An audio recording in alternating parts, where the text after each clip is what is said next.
یکی دیگری از چیزهایی که به حساب نفس کسب میکنیم، انسان فقط در سایه این مشرف به جنت و رویت جمال الله می شود.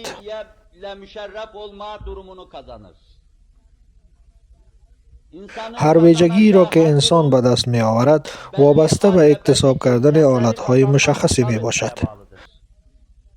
زمانی که شما به یک قصر بزرگ داخل می شوید به خود سر و سامان می دهید. مناسب به حال آن قصر خود را سر و سامان می دهید. برای شما این را نقل کرده ام. من زمانی که به مجلس سنا رفتم نیکتایی بسته نکرده بودم. با آنها گوش میکردم. 2 نفری که در آنجا بود به من گفتند که بدون نیکتایی نمیتوانید به این مجلس اشتراک نمایید. به خاطر رفتن به مجلس سنا هم توسط انسانها یک قسم قانون و مقررات وضع گردیده است و مراعات کردن به قوانین را لازمی کرده اند. شما به خاطر رفتن به حضور الله جل جلاله و لایق شدن به شفاعت رسول اکرم صلی الله علیه و سلم و دروازه جنت را زدن و باز شدن دروازه آن برای شما تا این قابلیت را به دست نیاورده اید و کسب ننموده باشید، چطور امید داخل شدن به آنجا را دارید؟ عبادت و طاعت انسان را به پختگی رسانده و او را لایق به آنجا می‌گرداند. ورزشکار ماراتون قبل از رفتن به دوش خود را به ماراتون آماده می‌سازد. اول او مفصل‌های خود را گرمکاری می‌کند، می‌نشیند و می‌خیزد و خود را کاملا آماده می‌سازد و بعد از آن شروع به دوش می‌کند. وقتی که چیزی را به مردم نمایش می‌دهید، اول آنها را مرتب و زیبا می‌سازید و رنگامیزی آن را کنترل می‌کنید. به جابجایی آن دقت کرده می‌شود. به همخوانی رنگ‌ها دقت کرده می‌شود. بدون انجام دادن اینها به تماشای مشتریان و بینندگان عرض کرده نمی‌شود. پس به همین دلیل است که برای انجام دادن بعضی چیزها به طور مقدمه انجام بعضی تدارکات لازمی است. شما به طور سلامه و سلام به حضور الله جل جلاله می روید. جمال با کمال او را مشاهده می کنید. آن جمالی که به تمام گلها انعکاس نموده است. آن جمالی که در میوه ها به شکل مزه انعکاس نموده است. آن جمالی که تمام کره زمین را سر تا سر با رنگ های مختلف نقش و نگار کرده است. آن جمالی که در سیمای شما غمزه نموده است. به خاطر مشاهده آن جمال با کمال نمی توانید به طور ساده در حضور او قرار بگیرید. لیاقت آن را باید به دست بیاورید. با گرسنگی، درد کشیدن و رنگ زردی باید این لیاقت را به دست بیاورید و شما را به حضور خود قبول می کند و می گوید: من در دنیا شما را مشاهده می کردم. رنگتان زرد و پژمرده شده بود و کومه هایتان به داخل رفته از کمر دونیم شده بودید. بی‌طاقت بودید، گرسنه بودید. حالا بخورید و بنوشید در مقابل آن روزهایی که گرسنه و تشنه بودید. آن وقت جمالش را برای شما نشان می دهد. بناهن گرسنه ماندن و تشنه ماندن کار ساده نیست. وسیله است که روح انسان را انکشاف می دهد و او را لایق جنت می گرداند. مانند اسبی که به مسابقه می رود، اول برایش می خورانند و بعد او را موقتا گرسنه نگه می دارند.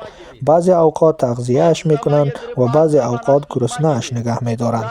به این شکل اسب را به مسابقه آماده می کنند. شما هم به خاطر مسابقه جنت رفتن چیزهایی که از شما خواسته شده آنها را به خاطر خودتان انجام می دهید. به عبادت و طاعت شما الله جل جلاله احتیاجی ندارد. فقط شما باید لیاقت کسب نمایید. وضعیت خود را نظر به آن تنظیم می کنید.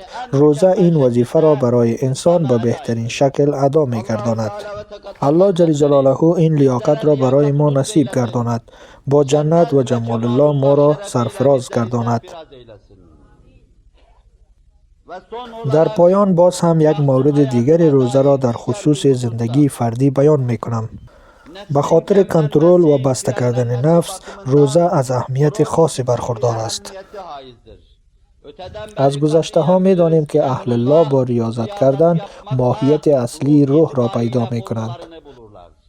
و شاهد هستید که یوگی ها با گرسنه و تشنه ماندن روحشان قدرت و قوت به دست می آورد. و همچنان با گرسنه و تشنه ماندن و جور و جفا دادن به نفسشان، بوداها نیز به بعض انکشافات در روحشان دست می‌یابند. اما در اسلامیت وقتی که در استقامت رضای الله جل جلاله اینها را انجام می‌دهید و به همان شکلی که الله جل جلاله می‌خواهد انجام شود، انسان ثواب کسب می‌کند و در غیر این صورت انسان به بعضی چیزهای خارق العاده مسحر می‌شود. به این معنی که گرسنه و تشنه ماندن یک ریاضت است. با این شکل ریاضت انسان فرم اصلی روح خود را پیدا می کند، شکل کامل خود را پیدا می کند، حالت یک میوه پخته را به خود می گیرد. از آن به بعد ثمره اش می ماند.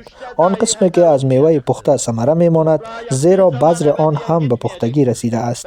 میوه‌ای که حتی به زمین هم می افتد هدر نمی رود. وقتی که به خاک دفن شود هم ابدا از بین نمی رود، بلکه نتیجه آن یک درخت ابدی می شود. انسانی که به پختگی رسیده است زمانی که وفات نماید، نتیجه بذر او هم یک درخت ابدی می شود. موجودات ناتمام و ناقص، قسمی که در زندگیشان خیری وجود ندارد، در مرگشان هم خیری نیست. ثانیاً روزه در مقابل فرعونیت و بالاپروازی نفس هم یک قیزه است، یک جلو است را می توان فقط به این شکل کنترل کرد.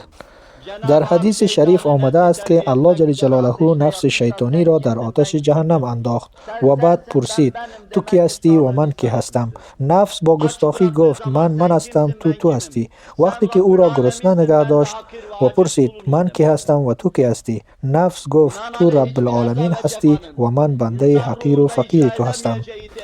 بناهن کشیدن هیچ رنج و درد نمیتواند به اندازه روزه و گرسنه و تشنه ماندن برای انکشاف روح انسان تاثیرگذار باشد.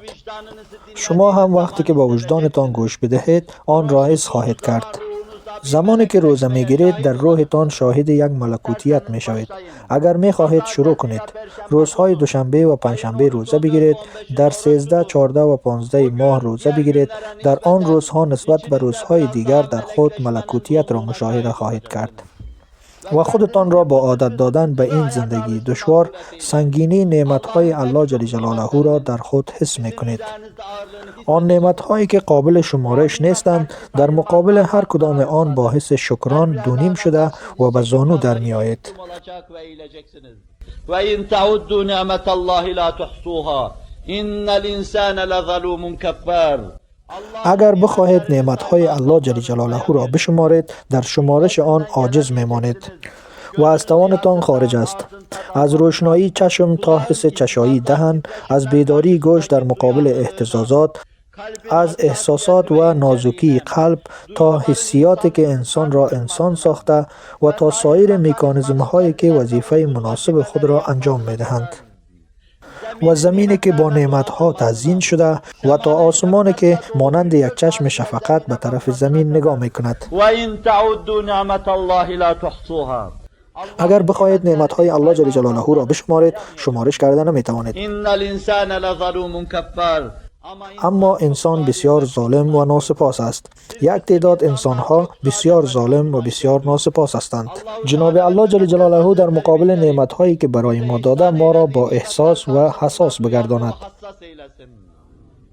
و توسط هر کدام از آن نعمتها برای ما ایمان لطف نماید، در اعمال ما زیبایی و شعور خلق نماید، ما را در هر دو جهان خوشبخت و عزیز بگرداند.